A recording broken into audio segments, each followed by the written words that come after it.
ইফালে যোৰহাটৰ বানপীড়িত অঞ্চল পৰিদৰ্শন কৰি বানাক্ৰান্তৰ দুৰ্দশাৰ খবৰ ল'লে মুখ্যমন্ত্ৰী হিমন্ত বিশ্ব শৰ্মাই। বুধবাৰে বিয়লি বান বিধ্বস্ত অঞ্চলসমূহত হোৱা ক্ষয় ক্ষতিৰ বুজ লয় মুখ্যমন্ত্ৰীগৰাকীয়ে।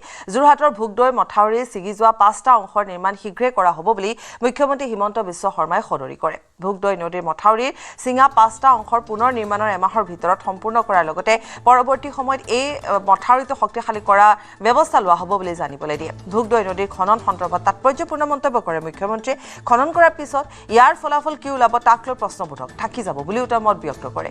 বানত যিখিনি ক্ষতি হৈছে তাৰ জোৰা মাৰিবৰ বাবে কেন্দ্ৰ চৰকাৰে অসম চৰকাৰক ইতিমধ্যে পুঁজি দিছে আৰু এই বছৰত 1200 কোটি টকাৰ পুঁজি অসমক প্ৰদান কৰিছে বুলি জানিবলৈ দিছে মুখ্যমন্ত্ৰীয়ে। এই পুঁজি পৰ্যাপ্ত নহ'লে কেন্দ্ৰই আকৌ পুঁজি দিব বুলি কয় মুখ্যমন্ত্ৰীয়ে। আনহাতে নাগালেণ্ড প্ৰশাসনে ডাৱৰ বিস্ফোৰণ হোৱাৰ কথা অসম চৰকাৰক জনাইছিল আৰু কি হৈছিল আৰু কি হোৱা নাই সেয়া ছেটেলাইটৰ মেপ পৰীক্ষা কৰিহে গম পোৱা যাব বুলিও মুখ্যমন্ত্ৰীয়ে জানিবলৈ দিছে।